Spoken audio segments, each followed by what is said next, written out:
할렐루야! 모든 영광 아버지 하나님께 돌려드립니다.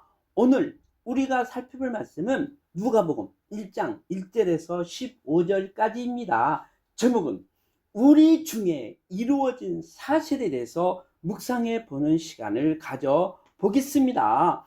우리가 누가복음을 공부하면서 우리의 마음이 변화받고 새로워지는 축복을 받기를 원합니다. 예수 그리스도를 뜨겁게 만나는 귀한 시간들이 되기를 축원합니다. 에스겔 36장 26, 27절에 보니까 또 새 영을 너희 속에 두고 새 마음을 너희에게 주되 너희 육신에서 굳은 마음을 제거하고 부드러운 마음을 줄 것이며 또 내 영을 너희 속에 두어 너희로 내 율례를 행하게 하리니 너희가 내 규례를 지켜 행할지니라고 말씀하고 있습니다.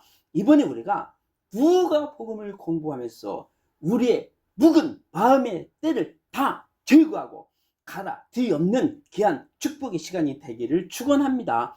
우리는 어느새 타성에 젖어 신앙의 열정이 사라진 채 살아가고 있지 않습니까? 신앙의 뜨거운 마음들이 식어져 가고 있지 않습니까? 지게말로 우리의 신앙에 큰 이김을 깨닫고 강팍한 우리의 마음들이 깨어지고 녹아지는 새롭게 변화되는 역사가 일어나야 될 줄 믿습니다. 이대로 우리가 천국에 간다면 칭찬을 받을 수 있을까요? 상급을 받을 수 있을까요? 어림도 없습니다. 부끄러운 구원을 받을 수밖에 없다니까요. 요한계시록 3장 16절에도 내가 이같이 미지근하여 뜨겁지도 아니하고 차지도 아니하니 내 입에서 너희를 토하여 내치르라고 말씀하지 않습니까?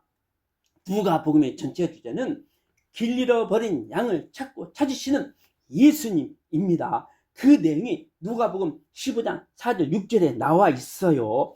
너희 중에 어떤 사람이 양 100마리가 있는데 그 중에 하나를 잃으면 99을 들여두고 그 잃은 양을 찾도록 찾아다니지 않겠느냐. 그 양을 찾은 즉 즐거워 어깨 메고 집에 와서 그 복과 이웃을 불러 모으고 말하되 나와 함께 즐기자. 나의 잃은 양을 찾았도다 하시면서 길 잃은 양을 찾으시고 기뻐하시는 예수님의 마음을 보여주시고 있습니다. 본 말씀은 예수님이 이 땅에 오신 목적이 어디에 있는지를 가르쳐 주고 있는 것입니다. 길 잃은 양을 찾아 구원시켜 주기 위해서 우리 예수님이 이 땅에 오셨다라는 겁니다. 즉 길 잃은 우리 인간을 찾아 구원시켜 주시기 위해서 우리 예수님이 이 땅에 오신 것입니다. 오늘 또 우리 예수님은 쉬지 않으시고 길 잃은 우리 인간을 찾아 구원시켜 주시기 위해서 찾고 찾아다니시고 있다라는 겁니다. 우리 예수님은 이 시간에도 온 들녘과 방방곡곡을 두루 다니면서 길 잃은 우리 인간을 찾고 찾아 계시다는 거죠. 길 잃은 우리 인간을 끝까지 찾고 찾아 구원시켜줘 하시는 예수님의 따뜻한 사랑에 우리는 감사해야 될 줄 믿습니다. 우리도 이제 우리 예수님을 본받아 길 잃은 영혼들을 찾고 찾아다니는 구령삽을 힘을 다하여 충성해야 될 줄 믿습니다. 그렇다면 우리가 왜 길 잃은 우리 인간을 찾고 찾아다녀야 합니까? 양이 우리 안에 있을 때에는 목자가 잘 돌보기 때문에 부족함 없이 살아갈 수 있습니다. 그러나 우리 밖으로 뛰쳐나간 양은 더 이상 목자의 보살핌을 받을 수 없지 않습니까? 우리 밖으로 뛰쳐나간 양은 하루 종일 헤매다가 허리가 진짜 아무 데서나 쓰러져 잠들 수밖에 없습니다. 몸이 다쳐도 치료를 제대로 받지 못한 채 상처를 부둥켜 안고 길거리에서 울 수밖에 없습니다. 이것이 길 잃은 양의 형편이라는 겁니다. 이럴진데 선한 목자는 길 잃은 양을 예민할 수 있겠습니까? 절대로 어린 양을 잃어버린 양을 예민할 수 없습니다. 그런즉 선한 목자는 어떤 어려움과 난간이 부딪히더라도 길 잃은 양을 찾고 찾는데 포기하지 아니하고 찾을 때까지 찾아 나선다라는 겁니다. 선한 목자는 길 잃은 양을 찾으시면 배나 더 기뻐하고 즐거워 어깨에 메고 집으로 돌아와서 지인들과 지인들을 초청해서 기뻐 잔치를 벌인다라는 거죠. 누가복음을 기록한 주인공은 누구였습니까? 의원 누가였습니다. 의원 누가가 기록하였다라고 해서 누가복음이라고 한 것입니다. 누가가 전해준 복음의 기쁜 소식이 누가복음인 것입니다. 원래 누가는 수리아 안독에서 태어난 헬라인으로서 복음을 접해보지 못한 이방인이었습니다. 그러다가 사도 바울이 전하는 복음을 듣게 되었고 예수 그리스도를 믿고 예수님을 구주로 영접하게 되었습니다. 예수 그리스도 안에서 변화받은 누가는 사도 바울의 선교여행의 중요한 동역자가 되었고 사도 바울과 함께 복음의 역사를 감당하게 되었습니다. 누가는 복음의 산 증인이 된 것입니다. 자, 본문을 보겠습니다. 1절 2절에 보니까 우리 중에 이루어진 사실에 대하여 처음부터 목적자 되고 말씀에 일꾼된 자들이 전하여준 그대로 내력을 저술하고 붓을 든 사람이 많은지라. 여기 우리 중에 이루어진 사실이란 예수님 이 땅에 오셔서 이루신 복음의 사역을 말하고 있는 것입니다. 예수님의 탄생과 생애, 예수님이 행하신 이적과 기적들, 죽은 자를 살리시고 병든 자를 고치시고 귀신을 쫓아내신 것, 예수님이 십자가에 죽으시고 부활하신 사건, 하늘로 승천하신 모든 일들이 우리 중에 이루어진 사실이라고 말하고 있는 것입니다. 이에 대해 바클리 신학자는 나는 지금 이 세상에서 가장 위대한 이야기를 기록하고 있으며 이 이야기에 대신할 수 있는 것은 아무것도 없다라고 말하는 듯한 어조로 말하고 있다라고 기록하고 있습니다.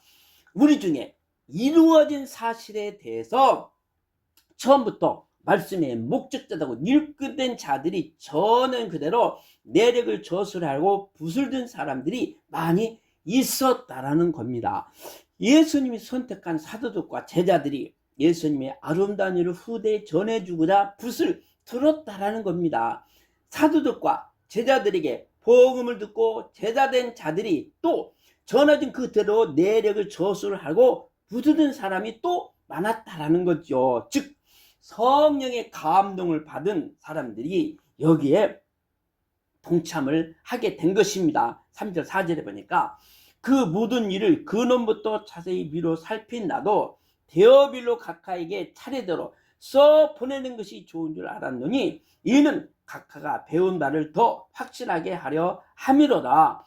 예수님을 후대에 전하고자 많은 사람들이 붓을 들었는데 역시 누가 자신도 그 모든 일을 근원부터 자세히 살펴본 후 데어빌로 각하에게 차례대로 써 보내는 것이 좋은 줄 알고 자신도 붓을 들게 되었다라는 겁니다. 자신이 붓을 들게 된 것은 이는 각하로 그 배운 바의 확실함을 알게 할 수 있도록 하기 위해서라는 거죠.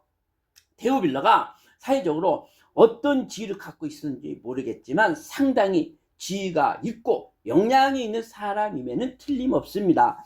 이 사람이 앞전에 사도 바울을 통해 복음을 배우기는 했지만 그것으로 충분치 못했음을 깨닫고 더 자세히 알려주기 위해서 붓을 들었다라는 겁니다. 그래야 자신이 보낸 서신을 보게 되면 그 배운 바에 대해서 더 확실함을 가질 수 있도록 하기 위해서라는 거죠. 본 5절 6절에 보니까 유대 땅 헤롯 때 아비아 반열에 제사장 한 사람이 있었으니 이름은 사가랴요 그 아내는 아론의 자손이니 이름은 엘리사벳이라. 이 두 사람이 하나님 앞에 의인이니 주의 모든 계명과 규례대로 흠이 없이 행하더라. 엘리사벳이 수태를 못함으로 저희가 무지하고 두 사람의 나이가 많더라.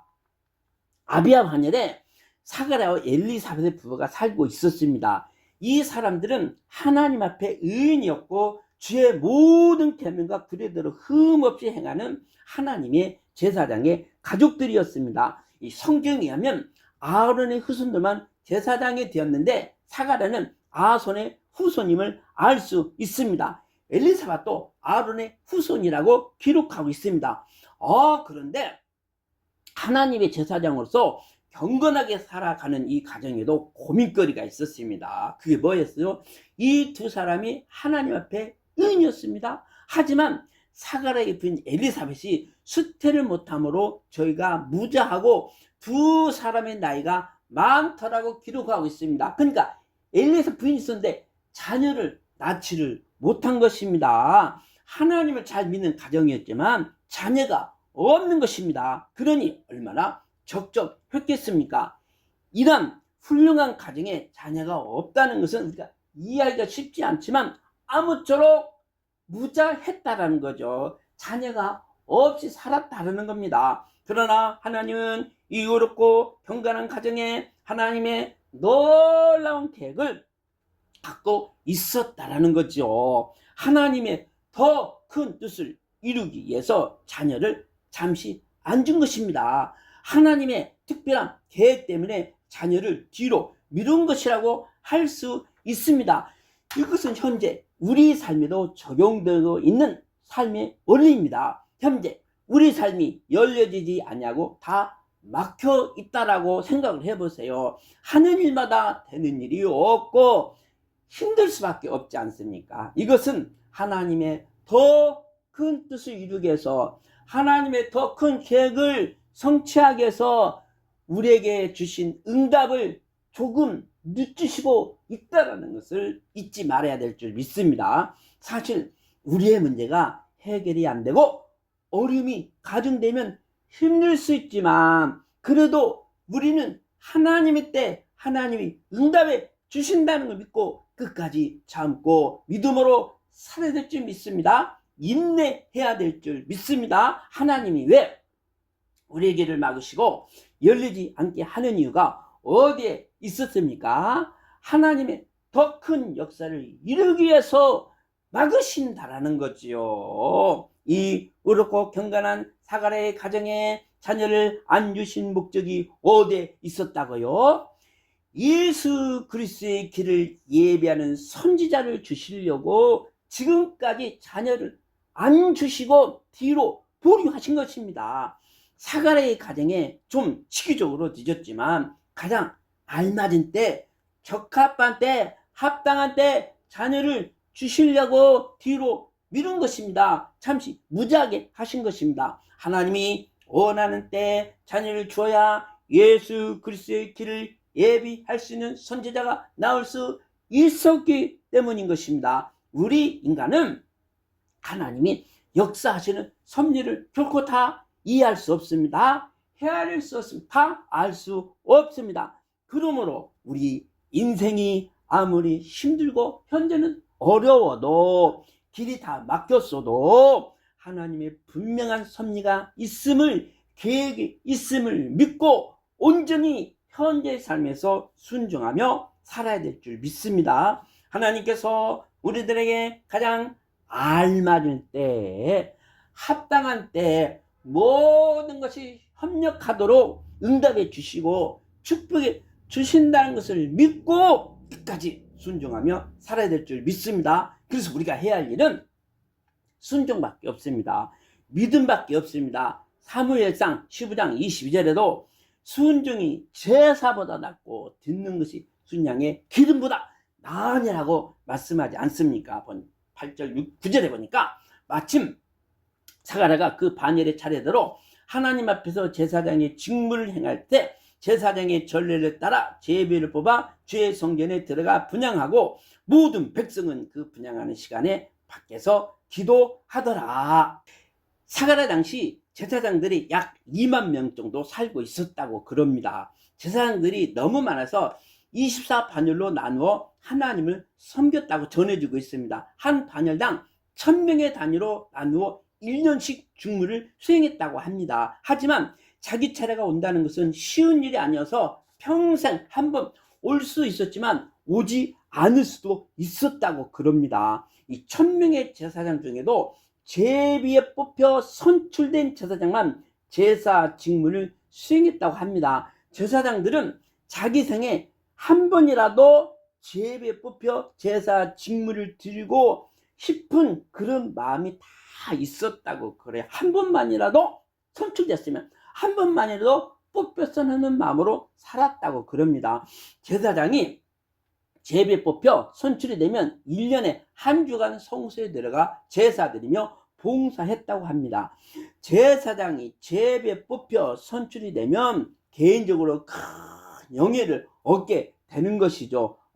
그런데 사가랴가 1000명의 제사장 중에 제비에 뽑혀 한 주간 동안 성소에 들어가 제사 직무를 드리게 된 것입니다. 이제 사가랴는 자기 차례가 오자 하나님의 성소에 들어가 아침 저녁으로 제사를 드리게 되었습니다. 제물로는 4개 나온 것처럼 순양, 소, 밀가루, 기름으로 만든 소제물로 드렸다고 합니다. 또 제사 드릴 때 향을 피웠다고 그래요.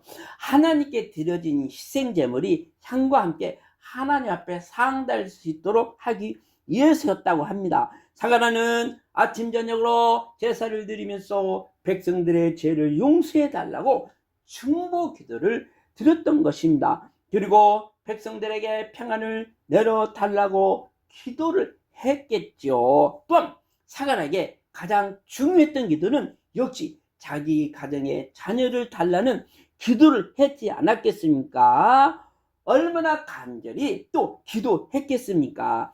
자신의 가정에 수건 사업인데 간절히 기도를 했겠죠. 제사장의 가문으로 자녀가 없다는 것은 가문의 수치로 보았기 때문에 더욱 간절히 자녀를 달라고 하나님께 기도했을 것입니다. 사가랴에게 이보다 더 좋은 기회는 없지 않았겠습니까? 일생에 한 번 올까 말까는 기회인데 놓칠 수 없겠지요. 절호의 기회를 잡아야 되지 않겠습니까? 본 10절 14절에 보니까 주의 사자가 그에게 나타나 향단 우편에 선지라 사가랴가 보고 놀라며 무서워하니 천사가 그에게 이르되 사가랴여 무서워하지 말라. 너희 간구함이 들린지라 내 아내 엘리사벳이 내게 아들을 낳아주리니 그 이름을 요한이라 하라. 너도 기뻐하고 즐거워할 것이요 많은 사람도 그 태어남을 기뻐하리라. 제사장이 하나님의 성소에서 제사를 드리는 동안 제사론 백성들은 성경들에서 또 기도했다고 그러죠. 자신들의 소원을 위해서 기도를 했을 것입니다. 건강이 필요한 사람은 건강을 위해서 기도할 것입니다. 물질이 필요한 사람은 물질의 축복을 위해서 기도했겠죠. 또 뭐 자신의 문제가 있는 것은 그 자신의 문제를 놓고 기도했을 것입니다. 하나님을 더 잘 믿을 수 있도록 그동안 신앙을 소홀히 했던 사람들은 더 신앙이 돈독해질 수 있도록 기도를 했겠죠. 제사장은 제사를 드리고 난 후에는 성전 난간에 나와서 또 백성들을 축복했다고 합니다. 제사장들에게 백성을 축복하는 축복권이 있었기 때문입니다. 하나님의 성소에 들어가 제사를 드리는 사가랴는 하나님의 성소에서 무슨 신비한 체험을 하고 있습니까? 호련히 주의 사자가 그에게 나타나 향단 우편에 선 것입니다. 갑자기 주의 사자가 나타났으니 얼마나 깜짝 놀랐겠습니까? 그래서 사가랴는 깜짝 놀라 무서워하였습니다. 그러자 향단 우편에 서 있는 천사가 사가랴에게 사가랴야 무서워하지 말라. 내 간구함이 들린지라고 하나님께서 응답해 주시겠다라고 사인이 온 것입니다. 내 아내 엘리사벳이 내게 아들을 낳아주리니 그 이름을 요한이라 하며 자녀를 주시겠다라고 약속해 주시고 있는 것입니다. 사가랴는 그의 생애 중에서 하나님께 제사를 드리며 최고의 시간을 보내고 있는 중에 주의 사자를 만나게 되었고 주의 사자로부터 사가랴의 가정에 자녀를 주시겠다라는 말씀이 임하고 있는 것입니다. 사가랴가 기도한 것을 응답해 주신 것입니다. 이러한 응답은 우리 믿음의 가족들에게도 동일하게 임하는 축복인 줄 믿습니다. 우리도 사가랴처럼 하나님의 성전에서 지극정성으로 봉사할 때, 지극정성으로 기도할 때 하나님은 우리 기도를 들어주시고 응답해 주실 줄 믿습니다. 응답은 기도하는 자의 목인 것입니다. 응답은 기도하는 자가 받을 수 있는 축복인 줄 믿습니다. 자녀의 출생으로 너도 기뻐하고 즐거워할 것이며 많은 사람도 그의 남을 기뻐하리라고 말씀하고 있습니다. 사가랴의 가정에 자녀도 없이 척척하게 살았는데 자녀를 주시겠다니 얼마나 기쁘고 즐겁겠습니까? 덩실덩실 춤을 출 수밖에 없겠죠. 아마 덩실덩실 춤을 추지 않았겠습니까? 본 15절에 보니까 이는 그가 주 앞에서 큰 자가 되며 포도주나 독한 술을 마시지 아니하며 모태로부터 성령의 충만함을 받으리라. 장차 그 아들이 어떤 사람이 될 것인지 대해서 자세히 또 설명해 주고 있습니다. 말씀해 주고 있습니다. 장차 사가랴의 가정을 통해서 엘리사벳이 낳은 그 아들이 세례 요한, 그러니까 요한인데 그 요한이 어떤 사람이 된다고요? 주 앞에서 큰 자가 될 것이라는 겁니다. 둘째는 포도주나 독주를 마시지 아니하는 자가 될 것이라는 겁니다. 셋째는 모태로부터 성령의 충만을 받는 자가 될 것이라는 겁니다. 하나님은 사가랴에게 앞으로 태어날 자녀가 어떠한 자가 될 것인지를 상세하게 이렇게 가르쳐주고 있는 것입니다. 사가랴의 가정이 하나님 앞에 의롭고 경건한 가정에게 이러한 축복을 받은 줄 믿습니다. 하나님은 어두운 시대에도 하나님 앞에 경건하게 살아가는 경건한 가족들을 택하시고 사용해 주신다는 것을 믿습니다. 그런즉 우리도 사가랴의 가정처럼 경건한 가정이 될 때 하나님께서 우리 가정을 써주시고 사용하여 주실 줄 믿습니다. 디모데전서 4장 7절 8절에 보니까 오직 경건에 이르기를 연습하라. 육체 연습은 약간의 유익이 있으나 경건은 범사에 유익하니 금생과 내색에 약속이 있느니라고 말씀하고 있습니다. 시편 4장 3절에도 여호와께서 자기를 위하여 경건한 자를 택하신 줄 너희가 알지어다. 내가 부를 때 여호와께서 들으시리라고 약속하고 있습니다. 하나님은 경건한 자를 택하여 주시고 경건한 자가 기도하면 그 기도를 들어주신다라고 약속하고 있는 것입니다. 그러므로 우리는 하나님 앞에 항상 경건하게 살아가면서 영적으로 준비된 삶을 살게 되면은 하나님이 우리를 써 주실 줄 믿습니다. 사용하여 주실 줄 믿습니다. 쓰임받고 가야죠. 사용받고 가야 되지 않겠습니까? 장차 태어날 요한은 하나님 앞에 큰 자가 되는 축복을 받게 된다는 겁니다. 본 약속은 우리 믿음의 가정에도 동일하게 적용되는 축복인 줄 믿습니다. 우리 자녀들이 장차 주 앞에서 큰 자가 되는 축복을 받으시기를 바랍니다. 하나님 앞에 큰 자란 인간적으로 성공한 출산 그런 것이 아니고 이것은 하나님 앞에 큰 자, 하나님 앞에 축복받은 자라는 겁니다. 하나님 앞에 축복받지 않으면 큰 자가 될 수 없죠. 세상에서 큰 자라고 해서 그건 큰 자가 아니고 하나님의 축복을 받아야 큰 자가 될 수 있는 줄 믿습니다. 여기서 하나님 앞에 큰 자란 세상에서 높임받고 세상에서 충받는 사람이 아니라 하나님 앞에 높임받고 하나님으로부터 존경을 받는 사람을 의미하는 것입니다. 즉 하나님의 영광을 위하여 살아가는 사람을 큰 자라고 말하는 겁니다. 하나님께 순종하는 자를 큰 자라고 말합니다. 하나님의 나라를 위하여 충성하는 사람을 하나님 앞에 큰 자라고 이렇게 부르고 있는 것입니다. 성경은 우리가 하나님 앞에 큰 자로 세움받기 위해서 무엇을 조심하라고 말씀하고 있습니까? 포도주나 독주를 마시면 안 된다라는 겁니다. 사람이 문란하게 살아가는 원인이 어디 있어요? 여러 가지 요인이 있겠지만 본질은 딱 하나입니다. 술 때문입니다. 술. 모든 문제 출발은 술로부터 출발한다고 할 수 있습니다. 사람이 술에 취하게 되면 절제를 하지 못하고 문란하게 살아갈 수밖에 없습니다. 술이 원수요. 술이 원수. 술 먹는 사람이 건강하게 살아가는 사람 봤습니까? 절제하며 살아가는 사람 봤습니까? 방탕한 삶을 살아갈 수밖에 없습니다. 성경은 이것 때문에 술 취하지 말라 금하고 있는 것입니다. 술을 먹지 말라고 말씀하고 있는 겁니다. 하나님 원래 믿음의 조상을 세울 때 노아로부터 시작하려고 계획을 세우지 않았습니까? 그러나 노아가 무엇 때문에 실패했습니까?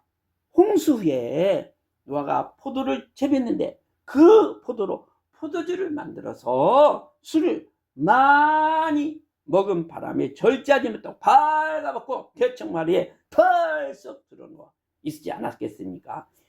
이것은 명백한 노아의 실수였습니다. 이것 때문에 노아가 믿음의 조상으로 세움받지 못하고 탈락된 거예요. 탈락. 뭐 때문에? 술 때문에 그의 인생이 믿음의 조상으로 세움받지 못하고 탈락되었다는 것을 우리가 잊어서는 아니 될 줄 믿습니다. 술에 취해서 사명을 잃어버렸기 때문에, 술에 취해서 사명을 저버렸기 때문에 탈락된 거예요. 자격을 상실하게 된 것입니다. 이렇듯 우리 자신을 절제하고 경건하게 살기 위해서는 술은 절대로 금해야 될 줄 믿습니다. 술을 먹고 하나님 배에 쓰임받는 자들 없습니다. 술 먹고 그런 사람들 하나님 쓰시지 않아요. 그러니까 술은 금해야 될 줄 믿습니다. 금하지 않으면 절제하지 못하고 경건하게 살아가지 못하기 때문에 하나님은 우리를 쓰실 수가 없는 것입니다. 그래서 에베소 5장 18절에 너희는 술 취하지 말라. 이는 방탕한 것이니 성령의 충만함을 받으라고 말씀하고 있는 것입니다. 다음으로 장차 태어날 요한은 태어서부터 성령의 충만함을 받을 것이라고 말씀하고 있습니다. 경건한 삶과 성령의 충만함은 같은 형제입니다. 같은 이 끼리끼리예요. 경건한 삶을 살기 위해서는 반드시 술을 끊고 성령의 충만함을 받아야 한다는 것입니다. 성령의 충만함을 받아야 경건하게 살아갈 수 있다는 겁니다. 반대로 우리가 성령의 충만을 받지 못하면 경건한 삶을 살아갈 수 있다고요? 살아갈 수 없다. 그러니까 우리가 경건한 삶을 살아가기 위해서는 성령의 충만함을 받아야 가능하다는 것을 믿습니다. 사도행전에서 그 답을 보여주지 않습니까? 초대 예루살렘 교회가 성령의 충만을 받을 수 있는 비결이 어디 있었다고요? 기도를 통해서 성령의 충만을 받을 수 있다라고 말씀하고 있지 않습니까? 사도행전 4장 4절에 보니까 빌기를 다음에 모인 것이 진동하더니 저희가 다 성령의 충만함을 받고 담대히 하나님의 말씀을 전하니라고 기록하고 있는 것입니다. 저희가 간절히 기도하고 기도를 마치니까 막 성령이 임하여서 성령의 충만을 받아서 하나님의 말씀을 담대히 증거했다라고 기록하고 있습니다. 사도행 16장에도 나오지 않습니까? 사도 바울과 실라가 감옥에 갇혀 있었어요. 감옥에 갇혀 있는데 밤중에 하나님을 찬미하고 기도하는데 무슨 역사가 일어났다고요? 지진이 일어나고 옥문이 열리며 손에 찾고 쳤던 세사들이 다 풀리는 역사가 일어나지 않았습니까? 이렇듯 우리가 성령의 충만함을 받기 위해서는 간절한 기도의 역사가 일어나야 한, 우리가 간절히 기도하면, 전심을 다해 기도하면, 그 사도행전 1장처럼 전혀 기도에 힘쓰면 다 초대교회 성도들처럼 오순절에 임한 성령의 불의 역사가 우리 가운데도 일어날 줄 믿습니다. 다 정리합니다. 장차 태어날 요한은 어떤 인물이 된다고요? 주 앞에서 큰 자가 되는 주, 포도나 독주를 마시지 않는 자, 태어나면 또 성령의 충만함을 받는 자가 된다는 것이죠. 이 모든 축복을 우리가 받아야 되지 않겠습니까? 그것은 뭐예요? 하나님께 기도하며 하나님께서 성령을 주시고 성령의 충만을 받으면 다 하나님께 쓰임받는 주인공이 될 줄 믿습니다. 할렐루야. 아멘.